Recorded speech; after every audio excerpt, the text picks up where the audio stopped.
Hello, everybody. It's Liam, co-host of Oeuvre Busters. Before we jump into this week's episode, I have to inform you that due to some really great technical issues, i.e. our recorder kicking out midway through the recording without me realizing it or me hearing it, I'm not sure why, we lost 40 minutes of my voice on the episode, which means we've had to do a little repair, cleanup, fix job. So you're going to hear me come in and interrupt every so often when I feel like I have to interject a point, but about midway through the episode, you're mostly going to hear from George and Shahir Daud, our co-host, who does a wonderful show called The Only Podcast About Movies. So just a heads up on that. There's a few little technical glitches. I left in the pop so you know when it happens. And despite our technical woes, please rate, review, and subscribe to the show. We would love to get more listeners, and rates, reviews, subscriptions help us do so, especially in iTunes. So take care of that. Next episode will be on Doubt, starring Philip Seymour Hoffman and Meryl Streep. And we're going to have a wonderful guest host on that one as well, Caitlin May Burke. We can't wait to share that with you in a couple weeks. Until then, enjoy this episode. I'm Liam Billingham. I'm George Fragopoulos. And I'm Shahir Daud. Whoa, Mrs. Oeuvre Busters. Nice. Nice. Someone said it right. We're just like... High school French has Yeah. got me so far in life. Because And then somehow it became metamorphosized into meaning your package. yeah. So That's what we're going to fade in on. Although is I- Shahir saying.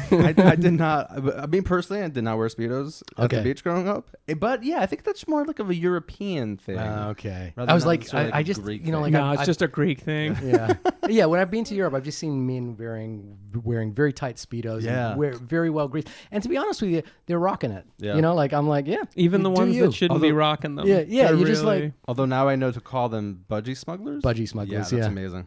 That's all I'm going to say for now on. That's what the episode title is. So... It's definitely going to be the subtitle for sure. it has to be. Yeah. What movie are we talking about, So we're George? talking about Synecdoche, which you can never say. Synecdoche.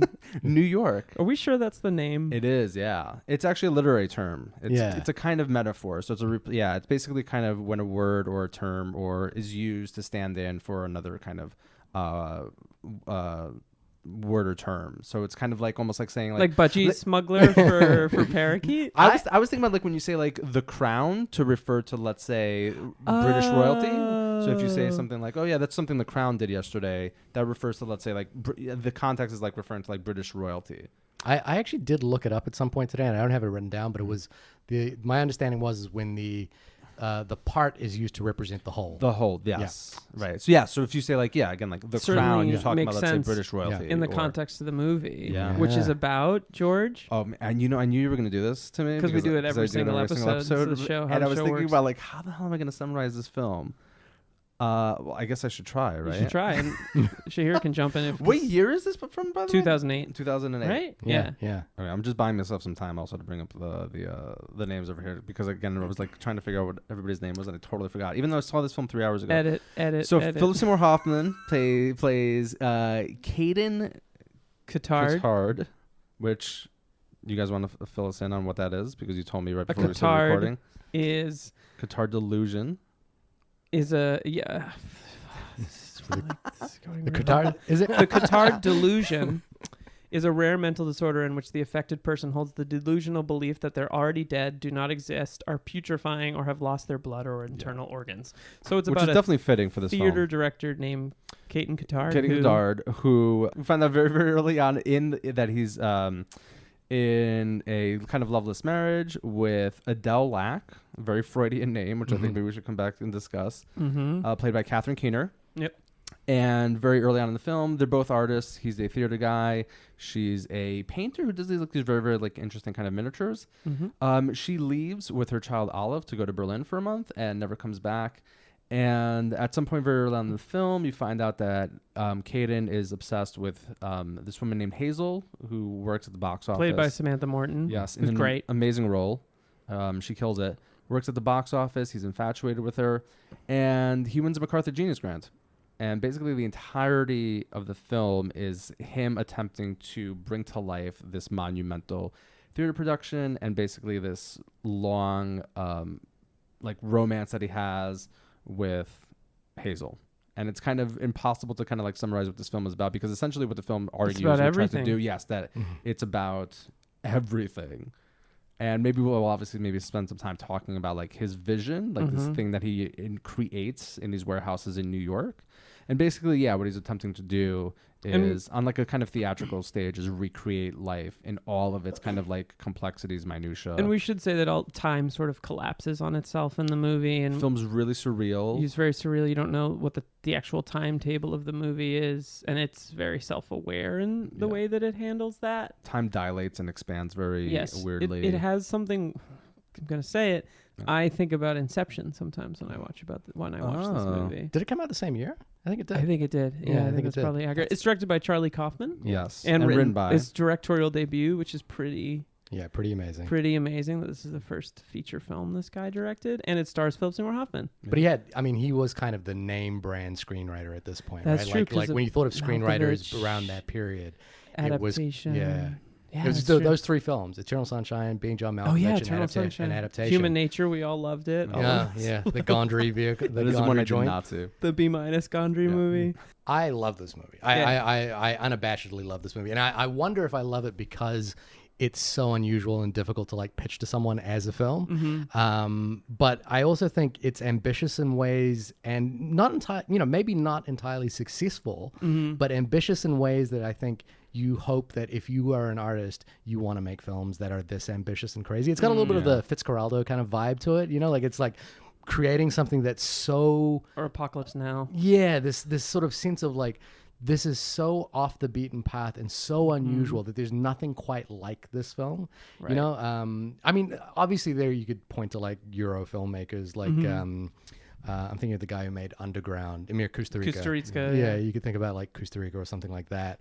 But it's such a surreal take on life. I know that sounds like horribly like I'm not explaining what it is, but the other thing that I love about this film is it's such a sad sack of a movie. It is. It's like, almost unbearable. It's unbearably sad, and it's like, I think that's what's defined him as a director, between this and Anomalisa, is that he makes films about sad sacks of life, but there is something about it that's completely compellingly honest and truthful and raw and naked. You don't feel like I feel like Caden Cotard is a real piece of shit human being. Yeah. But like the fact that he is makes him compelling and interesting, and I also like him.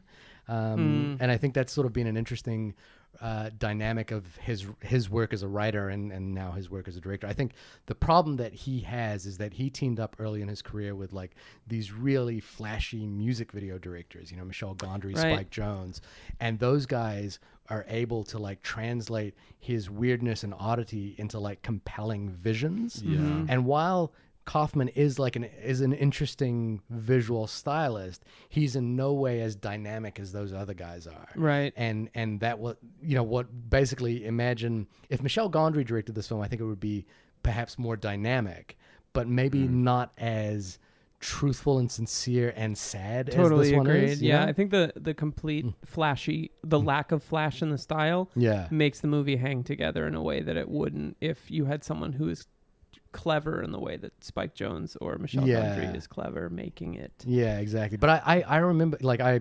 100% remember the night I saw this movie because it was one of those ones that I like put on DVD as like, I'm just going to check this out for 10 minutes and see what it's like. And then I watched the whole thing through.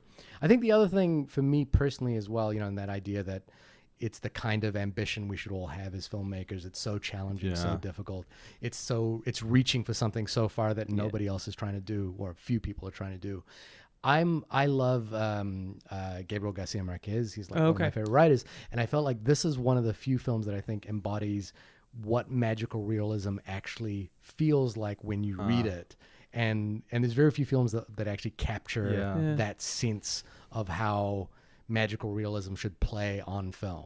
So it's a hard sell. This movie. Interesting you say that, because I had a college professor who emailed me. I hadn't seen this, and he emailed me and he said, "Hey, you need to watch this movie. Synecdoche. because it's the best like film. He's like, movie is really bad at metaphor, but this movie is probably the best take on existentialism I've ever seen. It's funny, that's the term that kept like rattling in my head. Like this is like an existentialist kind of Did you like essay. it? So we exchanged some text messages while you were watching it, because I just watched it. I literally watched it like 3 hours ago. While you're watching it? Occasionally. And my wife is like, "Can you?" All right, I'm out. See you guys. and Liam was like, "I dislike this movie," and I had a journey with this movie, but the first 45 minutes I was totally on board with your take. I was like, I'm not feeling this.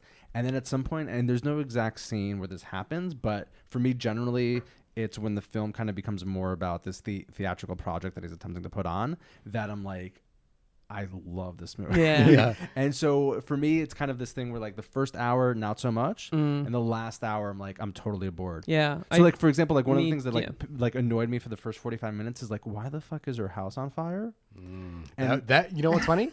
That's the moment I was on board. That's the moment I was like. The first time I saw the house on fire, I was like, I'm not feeling this. But then when it came back like the second, third time, I was like, okay, now I'm like in this film's world. Yeah. I'm getting it. I'm like, okay, I'm totally on board. We should say that like there's a lot to unpack in this movie, and it would take a lot more than an hour-ish long podcast to do it. So things we touch on, you should check out on your own. It's weird. The thing I feel about this movie is like on my podcast, we try to like break down how we feel about it to be able to like wrap that into an argument about whether you should see the film or whether you shouldn't see the film, or what the film is essentially trying to say. I always feel like I don't ever want to do that with this movie, not because I don't think there's a way to kind of unpack it or wrap it or present it to someone, but because the journey is so personal, and this film is trying to say so much that to actually paraphrase it down somewhat reduces the experience of it. It can definitely not be like reduced. Yeah. Our last episode we were talking about 25th Hour, and Liam read a review that described that as a tone poem. Yeah. And this film to me is so much more of like a tone poem, because it's more about like a certain kind of affect or series of affects that the film is trying to get you to kind of like feel and to kind of like take this like emotional journey, rather than any sort of kind of obviously like rational, let's say like move from like point A to point B. But I think that there is my experience is that there's a lot about this movie that really, I like what we would categorize as depressing movies. I like long, slow Hungarian dirges. Right. I love. You're a Bellatar guy. I'm a Bellatar guy. I love the Romanians. I love Romanian bureaucracy in the movies. Like I love Mr. Lazar. I love Lazarescu. I love that kind of like.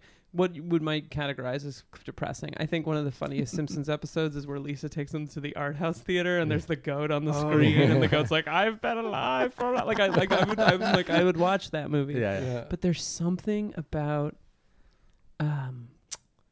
Charlie Kaufman that bums me the fuck out. Because I think he just gets real close to the edge of despair and just kind of leaves you looking over it for a long period of time. Yeah, there's multiple suicide attempts in this film. Yeah, and they're hilarious. One of which is successful, and they're really funny. One of which is very, very successful. The other one, not so much. Yeah. And I struggle with that. I struggle with some of the characterizations of some of the women in this film. Not all, but some of it is really. I hate the stuff with his daughter, which I hate it, which we can talk about. As the tattooed woman? The tattooed woman. It just doesn't... but then there's the question of like how much of this are we supposed to take as literal, because I don't necessarily think we are. But I do think it takes on my struggle a little bit with it is that I do agree that I love the theatrical endeavor to like create this thing, but there's also moments where I just feel like it's a little too clever.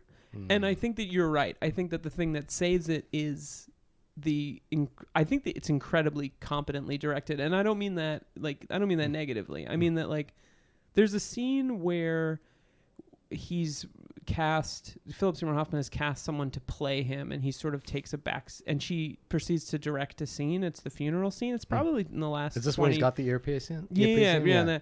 And Diane she sort of Weiss, right? Diane Weiss stages the scene, and I was like, God, in the hands of any other director, this could be such a bad scene. But it's like Kaufman just like lets it play and is wise with his camera angles, and like that saves it for me. But there's a lot that really frustrates me about I think the thing there is as well is that Kaufman knows what he's doing with this film, which is to say that I think in the hands of a less smart filmmaker and a filmmaker who doesn't really understand how to layer things like this, like think about, for example, Sucker Punch. Okay. Zack Snyder. Yeah. Which is a film about Classic. layering reality. Right. But it's a film that where you watch it and you go, this person doesn't understand what the relationship between these realities will actually mean when you stack them up against each other. Yeah. And There's a lot of intellectual lack. Yeah, like To Alan some Lack. extent. Alan Lack? Is that right? Adele Lack. Yeah. I actually do. I agree with you that I think the problem with existentialist cinema in the hands of male authors tends to view women as prizes that are to be lost. Yeah. And this film has many moments where like Kate and Cotard, Cotard seems like a pretty sad sack of human being to be around. Mm-hmm. Yet women are inexplicably drawn to him at all moments, and there's a certain. You wonder if that's just this affectation of the writer's frustration at the world. Like I totally feel that. Yeah, there's a little bit of Paul Schrader and Charlie Kaufman sometimes. There's a little bit frustration with the world, frustration with the way people perceive him. It comes out in these strange. But there's always that one woman, or in Cotard's case, at least three, who see the real Cotard and like love something about him. So the third major woman in his life is played by Michelle Williams. Her name's Clara Keane. And good work. Yeah, and she's an actress who has worked with him, and then eventually kind of they have this affair, and eventually they get married and have a child. And then she also kind of like walks out on him as well because he's kind of a sad It's got one of my piece of favorite shit. scenes as well, which is like she says, everyone's got a tattoo, and she turns around and he goes, well, I've never seen that before. Yeah, this that's giant back tattoo. I was like, this is my sense of humor. That is a very, very funny scene. Yeah, and that's again one of those like I think, and that's also fairly early on, and then one of the like those again early like very like surreal scenes where I was like, okay, like this is what like this film is, and that's also like when time starts like moving very quickly, and you don't know what's real at a certain point. You don't anymore. know what's real or kind not. Of all You're like, what? That's also something that I struggle with in the movie, and like maybe I'm just too literal, but I just was like, I don't know where to invest in some ways and how to invest. Well, it's interesting too because there's plenty of moments in the film also where he himself as a character doesn't realize how quickly time is going by, where he like says like, oh, it's only been a week, or somebody would be like, what are you talking about, it's been like 3 months or like 7 years or something. And it's an interesting kind of dynamic also where as a viewer I think like he does a good job of showing you how like disjointed time is, like through Philip Seymour Hoffman's character also being not exactly sure about what exactly is going on, when it's happening. And just there's like the dreamlike logic of it all. I watched the video essay about this movie where they identified all the points of time that are and time actually slips right at the beginning of the film, which is that like it opens on September 6th, and then when he goes downstairs and checks the mailbox, it's September 9th, and when he opens the newspaper, it's September 16th. It jumps within the first few scene. What feels like one continuous scene. But because I definitely did not notice that the first time around. I'm not a person who looks at dates on things. Well, it's a lot. It's a lot to think about. But like I certainly this time around watching it, the sense of the discontinuity of time as he's kind of like discovering that he's sick or feeling like unwell about things, and the point between him realizing that his wife is going to leave essentially, and how much that upsets him. I think all that time stuff, it's surprising how like the film at the beginning has this sort of like staccato editing style where like we're jumping between scenes really well. And I think for me, I know you struggled with the film a little bit, Liam, but like for me, it's one of those films where if you accept the rhythm of it, then it's a wonderful ride. But if you never get into the rhythm of this film, it's like an uphill battle. I may have been fighting it. There are certain movies that you watch at certain points in your life, and if you watch them, if you're trying to be a filmmaker or whatever, they affect what you think films can be. I am now thinking differently about what a movie can be. This is definitely a formative movie. I mean, the same thing with Being John Malkovich for me in 99 and Adaptation a couple of years later. Those movies hit me like a ton of bricks. Adaptation didn't land for me for some reason. I don't know why, because Adaptation should. Yeah. And I love the trailer to that movie. I think it's one of the best cut trailers ever. It is a really good trailer. But the actual movie itself, for some reason, I think by the time we get into... I forget the actor's name. Chris Cooper? Yeah, Chris Cooper's character's sort of crazy breakdown and the house falling apart and things like that. By the time we get into the actual Orchid Thief stuff, that movie suddenly starts falling apart for me. Interesting. It worked better when it was like Nick Cage on Nick Cage. Oh, When that it was, stuff when it was really like good. Fat Face It's Off. been such I forgot about that. Fat Face Off. It's very good. I totally forgot that. Yeah, about the two Nick Cages in that film. Let's talk a little bit about the performances in this Well, movie. we should talk about Philip Seymour Hoffman. Yeah, he's your guy, right? He's the guy. Yeah. I feel like I feel like it's not a movie of flashy performances at all. I feel like it's a really well contained thing. I guess as much as I want to talk about the performances, I want to talk a little bit about the writing, because I think one thing that you know, the Shahir that you were sort of pointing out is that probably what makes him a good director for this film is that he wrote it. Like, he's a writer, first of all, and I think he probably wrote it and went, great, let's make the movie I wrote. Yeah. That's what we're doing here. And I don't think this is a film you hand off to anyone. No, it'd be impossible. Yeah. And unless it's Spike Jonze or Michel Gondry. And who produced I feel it? like, They both produced it. Did they? Or Spike Jonze definitely produced it. and He if had they producing do, they're credit. going to change it in a way that I think is not true to the spirit of what it is. I agree. I bet probably part of Spike Jonze's role in it was like, let me help you get funding for this thing because I'm Spike Jonze and I'll put my name on it, which, you know, is going to help him, because it's a $20 million movie. It's a big movie. Well, I mean, but he's already won an Oscar at this point. That's Charlie true. Charlie Kaufman won for adaptation. Yeah, that's true. So he's like in the. He's not going to command another $20 million, which is kind of a sad thing. I found an interview with him recently where he talks about this, and I think it was with Dave Ehrlich at IndieWire or something like this. But he said, "Can I read it to you?" Yeah, please. Let Kaufman ponder them for too long, ponder his thoughts for too long, and he invariably returns to his directorial debut, the 2008 project that ended his hot streak. I think ultimately, if Synecdoche, New York had made 50 million or even 20 or 30, then things would have been different, Kaufman said. It grossed 4.4 million. People want to be associated with things that they think are cool, and the indie business especially, is built on that. I wonder if it's not cool or sexy to be in business with me anymore. Because that's a big movie to have bomb. It is, but I think it's completely on brand with everything he's done. I agree. And I think the thing is that for some reason, being John Malkovich caught fire like nobody expected. That was also probably like a $3 million movie, right? It's a much smaller movie. It doesn't necessarily make a difference, right? Yeah. But I think it did really explode in the weirdest way. It made so much money. But, you know, think about those 4 movies from him. Being John Malkovich, Adaptation, and Eternal Sunshine. Yeah. Those are movies, I mean, are there movies like that today that are being made by a studio that are $20 million? And inevitably it's because, you know, things like Synecdoche doesn't make any money. Yeah, which is depressing. Can I tell you a story as well? I'm sorry, I'm just going to interrupt. Yeah, no, please do. Yeah. This will sound like a humble brag story for a minute, but it does have a point, which is that what a dick.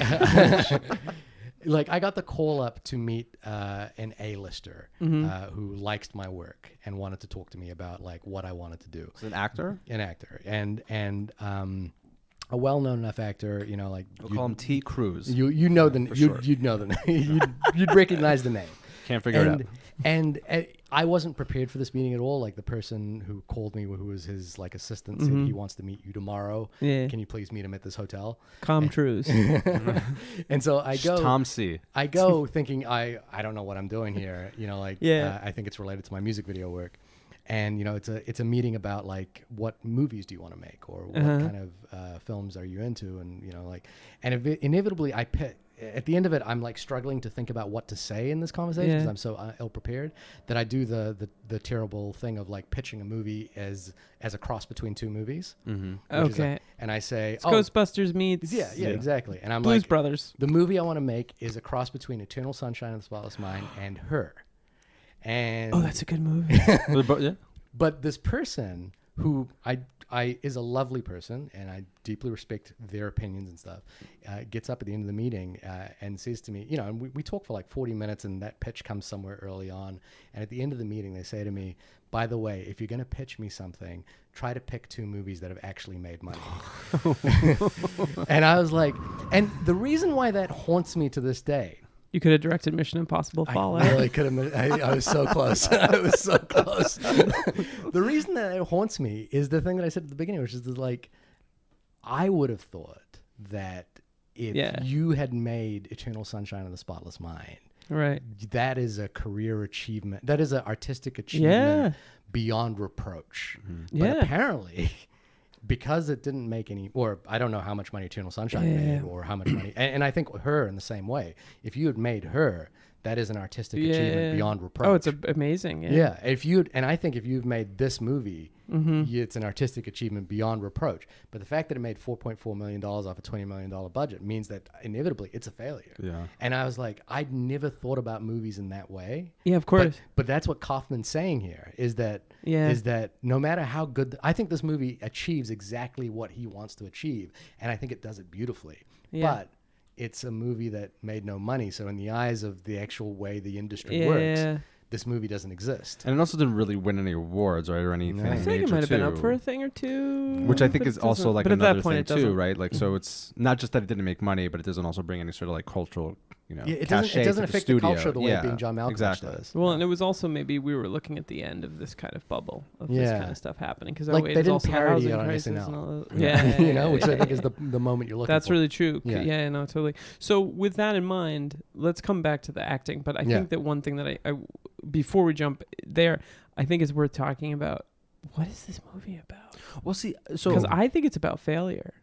I think it's about some other things, but I think failure is like a grand theme. Yeah. And Roger Ebert, who picked this as the best movie of the decade, which is crazy because it's the last decade that he would make it all the way through. Mm-hmm. Right. This is like one of the last best movies the guy saw in his life. What are your thoughts about its take on theater? Because like one of the major themes for this. All right, everybody. It's Liam. This is where the technical glitches started, so I'll be dropping in to say some things. Deal with a lot of these like existential issues or crises that we have in our lives, right? So like one of the things that I was really struck with by the film is like what it has to say about what art can or can't do in terms of, let's say, helping us deal with grief, helping us deal with loss. I mean, that's one of the things.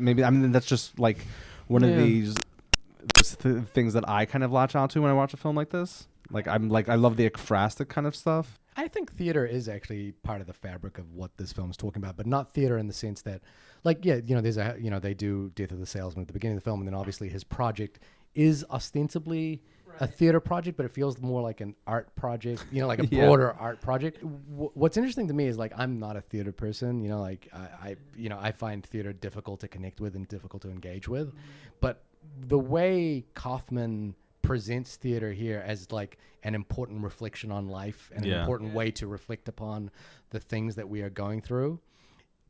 If you're not into it, it sounds pretentious, but if you are, it makes theater relevant to me. It makes me feel like this is what they mean when they say theater. When people who love theater talk about theater, this is what they're talking about. It's these transcendent moments. It's these transcendent kind of ideas about life and that sort of thing. Here I said that film is literal and theater is metaphorical. Huh. Wait, can you say that? So it was elaborate on that film is far more literal than theater? Why? Theater requires like a level of imaginative, like displacement on the audience's part, right? Like they need to be able to believe that they need to be able to make the leap that the space that this actor is in is actually a real space, and they can do that either by like transposing the idea that this is a real space, or they can let it live in the abstract, like the walls are paper thin and we can see the construction of it or what have you. Okay, so George didn't entirely agree, but then I used a really smart example of saying that I could mime drinking water in a play and you wouldn't second guess it, but if I mimed drinking water in a film, you'd be like, what's that guy doing? Unless you Lars von Trier. Unless it was Dogville, unless it was Dogville. Well, yeah. I think the thing you're bumping up against is that film also has that capacity, but it just doesn't. It does it in a. It does it in a different way. Yeah. Well, yeah, exactly. I'm thinking like, for example, like big budget blockbusters, for example. Even like, but then think about Dr. Caligari, for example. Like in the way that kind of creates this abstract world. Totally. Yeah. I mean, one of the first things that came to my mind is like Stan Brakhage. Right. like to what degree is that like literal? And obviously, I realize the majority of film is not like that, and that's very, very avant-garde. Yeah, and I think the reason I respond to it again is like it's basically. Again, coming back to Gabriel Garcia Marquez, pitch 100 Years of Solitude. Like, what is 100 Years of Solitude about? Yeah. You know what I mean? But yet, I think the reason I told that story before is that the clash of what the business side of what we do is versus what the artistic side of what we do is. The pitch of 100 Years of Solitude is like, it's about a village over the 100 years, but it's actually about life and death and love and cycles and it begins again. Yeah, but and the difficulty there is that it's never going to be a good pitch. You know, like Synecdoche, New York is never going to be a good pitch. But it's such a unique vision that it feels so, the fact that it works so well, for me at least, and that it's a terrible pitch is what makes it so urgent. You know, like there's such a deep connection to like, this has to exist in the world, because if it doesn't, then film is ultimately meaningless. And I know that's, you know, highfalutin, but I'm just saying, like, that's why I respond to this so much, is that I think it is ambitious in the hands of someone who understands how powerful the medium can be. He swings hard on this. But it's it's interesting thing, because like, yes, so I agree with you also that the film is very much also about failure. And again, this is where like I bring it back to kind of that it's like an artistic failure. It's both like an artistic failure in the sense of like literally, obviously thematically within the film itself, and it takes on a personal failure as well. But it's also interesting now, I'd like to think about our discussion too about, like, let's say that it's very self-reflexively reflecting on what the medium can and can't do. Right. So like, it's interesting also because you mentioned like Garcia Marquez, but there's also a reference to Proust in the movie too, where you very briefly see the first page of Swann's Way. Yeah. And like to think about, like, for example, like that, like as a medium, right, and like what the novel can do over like 6 or 7 books and thousands of pages that the film can't do, and how this like strives to do something similar, but obviously because of like the medium itself, like you can't do. Yeah. But, you know, the one thing I always think about, and it kind of relates a little bit to Swann's Way as well. The funny thing is that, you know, she's reading Swann's Way when he walks in, and when they go out to lunch, she's talking about reading Kafka and how she's just opened Metamorphosis. Oh, yeah. So that's that sort of example of time jumping all over the place. But the other thing that I think is interesting is that there are certain films or even TV shows, or I think Watchmen's a really good example of this as a graphic novel, where it does what it does in a medium where only that medium can do it. Yeah. And I think this is a film where this could only exist as a film. This could not, I don't think this could be a novel. I don't think this could be a play. I think this can only be a movie. The thing that it's structuring in the medium so well is the time jumping. I think that's just something that film can do that no other medium can do as succinctly, as effortlessly, and as with a sort of stream of consciousness that this film does. You know, like I could imagine writing on the page, it's September 6th, now it's September 16th, or I walk downstairs to my kitchen, and, you know, like, and it feels like a month has passed, but it doesn't work as well as it's just being a cut. Well, I think we should talk about Philip Seymour Hoffman, and his performance. Some guy, some dude. I've been listening to the podcast, and I've been to your podcast. I've been listening to other podcasts, not listening to you guys. But I was thinking a lot about, you know, the way you guys have been categorizing Philip Seymour Hoffman performances, and I think, you know, like, obviously Capote is the pinnacle of like, hey, look at me, I'm Philip Seymour. Yeah, it's also like I think it's one of the few occasions where he's put on the center stage, right? Like, and and the film, the reason to see that film is to see him, you know, like as good as the direction is in that film, but it's not a flashily directed film. And I think, you know, like I talked to you about Mission Impossible 3, and I think the reason I like Mission Impossible 3 so much is he's so well cast in that film, and he's got this sort of like indifference. And so again, he's not the reason to see that film, but he brings this perfect energy to that character. Yeah. He's the best part of that film. I think he's the best thing in the entire franchise. You know, like aside from Tom Cruise running, but like I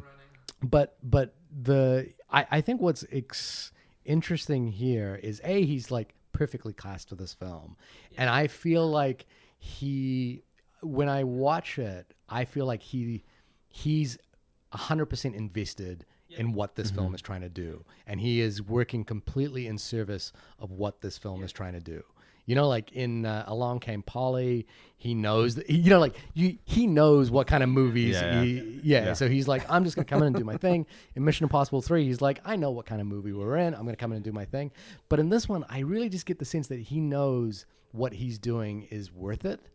And I'm gonna work as hard as I can to be in service, because the movie requires him to like age and do unusual things that make no but he's like not at all. Yeah, he's perfectly in sync with this movie, with what this movie is trying to be, and every actor in it is kind of in sync with what this movie is. And if one of them wasn't, like nothing works. Like Michelle Williams has the role of being out of sync with everything that's happening. Like that's what her role in the movie is, and I think she kind of plays that well.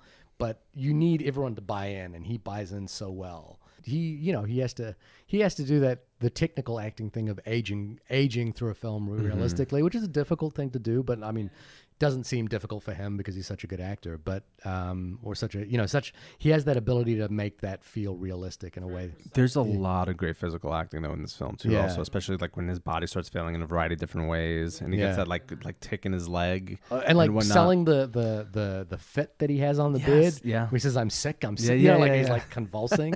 So Tom Noonan at some point, comes on. He's like an actor, and he plays the role. But he's there at the beginning of the film. Oh wait. He's watching him right for like the first scene. Oh, so he is watching. Oh, yeah. Wow. Yes. Oh, yes. You're right. Yeah. So Tom Noonan plays his his doppelganger. And he's just around. Yeah.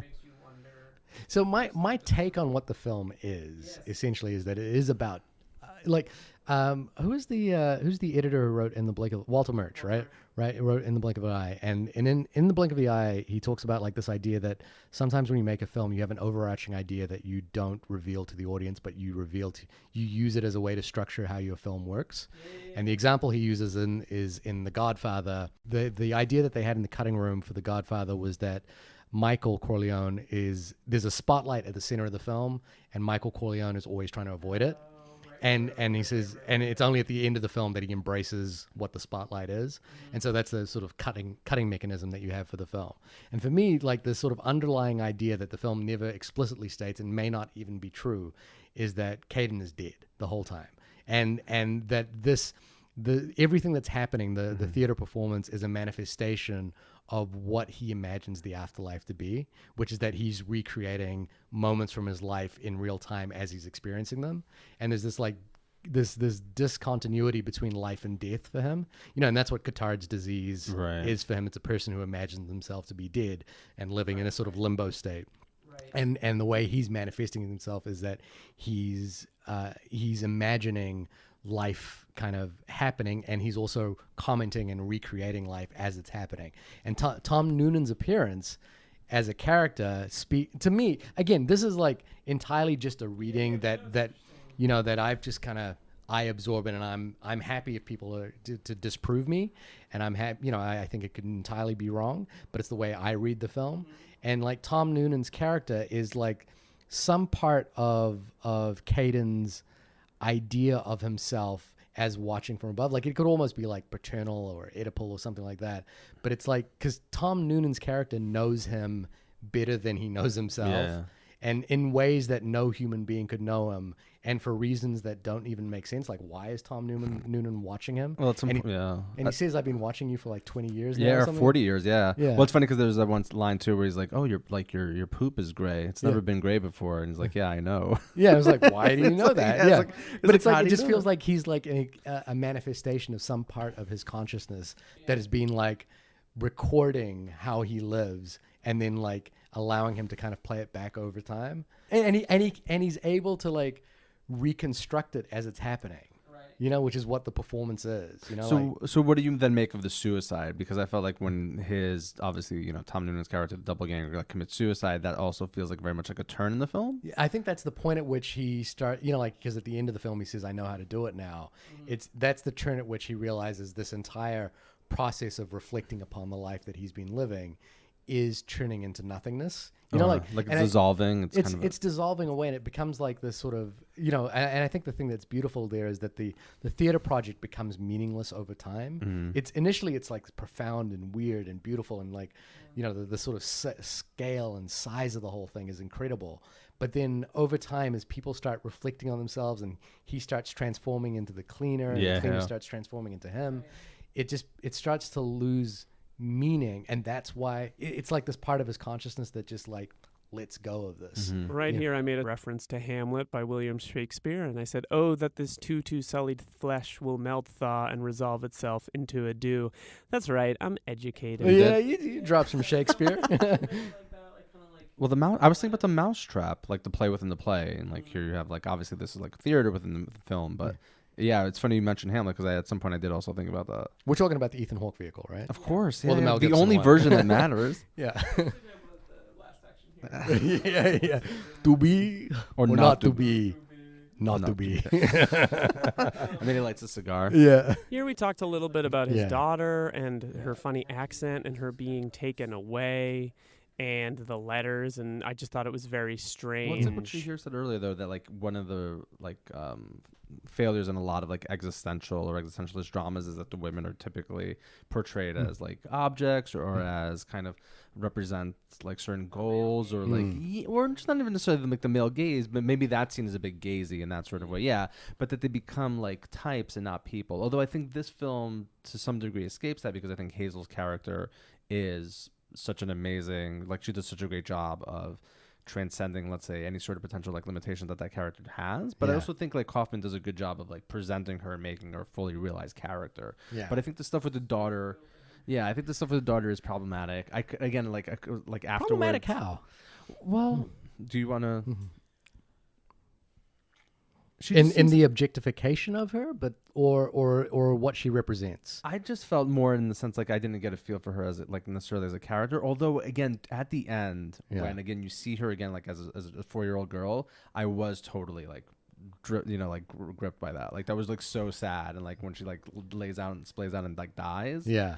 I felt like that was really touching. But yeah, I feel like some of the earlier stuff wasn't like working for me. To me, like Adele leaving him is the rosebud of the film. You know, like in the literal sense of like this is the thing that that centers the entire feeling of that he's had throughout the entire film, and the daughter, you know, like being tattooed and I, you know, for some reason I just think the last scene with the daughter where she was like, you know, you're gay. Why don't you just admit you're gay? You know, like, you know, I just find that hysterically funny for some reason, you know, like but I think it also like speaks to the sense of like, she represents the loss that he kind of realizes that he's had along the way. And Adele leaving, you know, like basically this life that he imagined or that he started with that he loses very early on is the rosebud that he's trying to go back to at all times, and the thing that he just cannot ever get back to. It's the loss of everything. And he recreates it with Michelle Williams. And it doesn't work. It doesn't work at all. But I think if you read it as like he is essentially the center of consciousness of this film, then that makes sense because your foils are entirely against you, you know, like whether you want them to be or not. Yeah. And I don't know. I just found the daughter's death, you know, represents such a great loss to him, you know, like, and it feels like that is the essence of what he is like struggling through this entire film is like the sense of loss that he has over everything. And there's no way he can kind of recreate that or bring back. She's also the one factor that he doesn't recreate in the theater project, right? Yeah, like she never appears in the project at all, you know. And you know, like you said, when you flash back to her as a kid and you realize that he just you know, like I have a kid the same age, and so like the idea that they grow up and transform into this completely other thing that has no interest in him whatsoever. And in fact, sees him as like the reason why she has all the problems she has. Yeah. I think it's like devastating, you know, like that's devastating to think about. Yeah. Much like Death of a Salesman. Death of a Salesman. Yeah. That production looks ridiculous. Yeah. Young people, yeah. Which is what the film does. Yeah. And it's also really funny too. Is it his parents or something? I was like, why did you cast young people? I don't get it. Yeah. That's like the one commentary is like the old guy. Like, that's the point. She's like, well, I don't get it. Really well, and this is the thing about this film in general is like this is not a film that is gonna play well on a Saturday afternoon kind of thing. You know, like it's not gonna, you don't flip it on TV. Yeah, it's not a film that it's like it doesn't even play well on a Saturday night. Yeah. You know, like what I mean? It's like this is a Tuesday night movie at best. You know, like started at 8:00. Yeah, Can't 8:00. Yeah. Yeah. What are we to make of the ending when everyone is dead? That the project has gone on for this like ridiculous long time and people are starting to die off. But I also really like I think there is potentially also like a feminist angle or feminist reading with the fact that there's like this gender swap. Yeah. So like Ellen, who plays this kind of like almost like mystical like house cleaner for Adele's character. Yeah. And at the very end, they swap roles and she becomes the director. And for the last like 5 or 10 minutes of the film, she starts telling him what to do. Oh, no, just the fact that like obviously then she becomes the one like dictating to him what he should or should not be doing. But and I think for, like the way I'm reading the film is that like the boundaries between people and reality and structures are all kind of falling apart, which is why the theater project is falling apart into anarchy as well. Like, you know, like the way it's described, or the way, because you never actually see it falling apart. You just hear that anarchy is happening. And like occasionally he looks out the window and there's like a Zeppelin flying past. It's like this dystopia that's being created. Yeah. And it's like, it's all manifesting itself. And then I think, you mentioned Inception earlier on, the idea that Inception, where the dream falls apart and reality doesn't really make sense anymore. Who's the woman at the end? Oh, so that is interesting because she is the mother of the... yeah. I'm the Ellen Page of this scenario. Yeah. It's a maze. Is she the mother of the cleaner? I forgot. Because she mentions that, and we see the only way we see, because we've never seen this cleaner, right? Ellen, because the woman that is Diane Wiest character, is it Wiest? Is that how you say it? She is playing the cleaner, whom we've never seen. Correct. So we don't even know if this woman is the person that she's representing is real at all, and we only know about the mother or the cleaner and the cleaner's daughter through a television commercial where they're represented on screen. And the woman at the end says, "Oh yeah, you don't remember me? I was the mother of the kid in the commercial." Yeah. And so she just like pops up, and like again, I think what's happened here is we're refracting so much. Mm-hmm. What's that French, the mise en abîme? The whole of reflecting mirrors. We're reflecting so much at this point that we don't even know where the beginning point of this character actually even exists anymore, or even is. And it's a touching scene, actually. So they sit on a bench, and he basically says, like, "Can I put my head on your shoulder?" Yeah. And he does, and that's when and then he says, like, "Well, yeah," but before that he says, "I think I finally figured out how to do it." Yeah. I guess like if you want to like do the broski inception of this film where people are like, no, it's actually this person's dream, yada yada yada. I mean, you could. I think I've seen arguments being made that Cotard is actually a manifestation of this cleaner, whom we've never seen, and and by the end of it, he's actually becoming her. Yeah. And it's the idea, like the idea around it is everyone is the center of their own film or the center of their own story. Yeah. And that's who this person is. Right. I mean, whatever. Which they say also. Totally. Exactly. I think there's no doing key. that kind of like, no, it's actually, pinning the film into like one or two things, which is what you should do with a film like Inception, but what you shouldn't do absolutely with a film like this. Here I made the point that the movie's not trying to be clever like a Christopher Nolan movie of Inception, but it's being intentionally obvious because ultimately this movie is about the fact that we're all going to die. Immortality. Well, and you mentioned like that last scene with this woman on the bench who we don't know who it is, and I'm guessing maybe 5% of the audience has actually made the connection. Is actually a touching scene, and it's because what you just said, Liam, which is that the underlying sense of what he's trying to do with this film is complicated, but it's never for the sake of being complicated, or it's never for the sake of being clever. Right.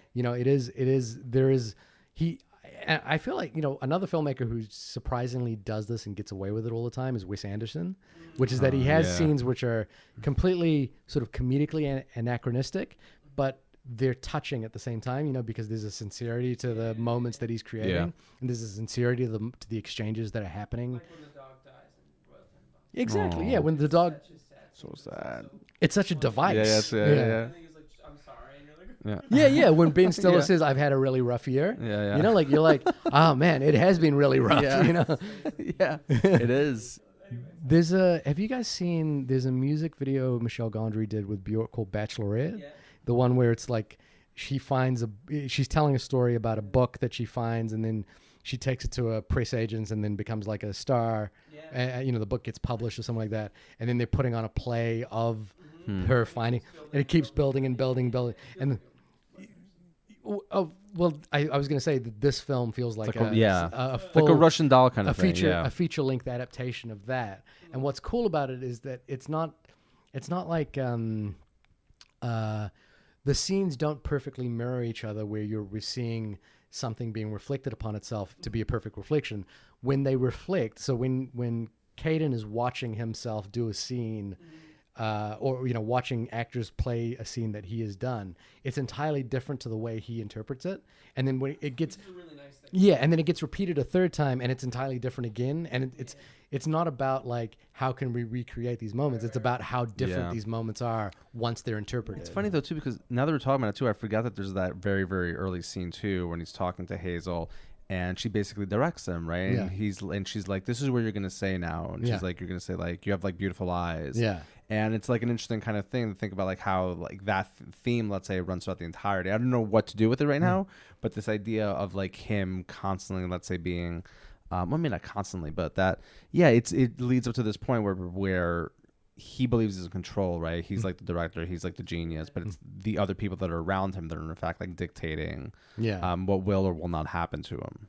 Here we talked about the idea of making an unfinishable masterpiece, and I thought a little bit about the Moscow Art Theater, because again, theater major, and how they would rehearse Hamlet or some equivalent for 7 years or longer. Like Jodorowsky's Dune. Yeah. Like it's the thing that the thing that never gets made. But the unmaking of it is more interesting than the making of it. But that's like the perfect the perfect art object is the one that is never completed or like kind of like doesn't exist. Because obviously kind of like it transcends, let's say, any sort of kind of like limitations that might exist in any actual completed work of art. Yeah. Okay, guys, let's wrap it up. This is Liam 3 weeks in the future, but let's wrap this conversation up. Shahir, tell us about your shows and your work. We could. So I am from the only podcast about movies, which makes it weird that I am here right now. Yeah, you guys got a little bit. Believe it or not, other movie podcasts do exist. So I host a movie podcast called The Only Podcast About Movies. There is an asterisk next to the only, with my co-host Matt Kroll, who couldn't be here tonight. We were hoping to get him in. He wanted to do The Master, by the way. Ooh. That might have to be a slugfest. I'm gonna love. Yeah, Can't wait to do The Master. Yeah. Liam was like, "Let's not do The Master." I think The Master would be an easier conversation to have. I also wanted to do Before the Devil Knows You Did. But I think the reason I wanted to do this film is that this is a film that I haven't had a lot of opportunity to talk about. And it's just a movie I just feel like I want to talk about. Whereas the other films I want to dissect and figure out what they mean. At any rate, Only Podcast About Movies. You can find us on all the Twitter, on all the podcast streams, www.onlymoviepodcast.com. And you can see my work. I'm a filmmaker as well. You can see my work at shahirdaud.com. That's SHAHIRDAUD. Did I just spell my own name wrong? DAUD. Yeah. Try with the last name like Fragopoulos. It took me a very long time to be able to say out loud. Yeah, thanks for having me. It was a lot of fun. Yeah. And it was great because you were our Ellen Page for this very, very complicated movie. There's a maze of Marion Cotard trying to kill me. I got to go back and watch that movie. Yeah. It's been a while. Directed by a fascist, but what are you going to do? What? Inception. We just have this ongoing, I think it's a joke. Liam takes it very personally about Christopher Nolan. Oh, see, that's the good stuff. Like Matt and I's entire podcast is based on each other, of us yelling at each other. I did like your Hobbs and Shaw episode. Really? You guys, I haven't seen the movie. Neither have I. I'm not going to. But, you don't need to. But I listened to them talk about it. I'm Liam Billingham. I'm George Fragopoulos. I'm Shahir Daud. Oeuvre. Oeuvre Busters. Yes! Yes! We went around. We did it. Bye, guys.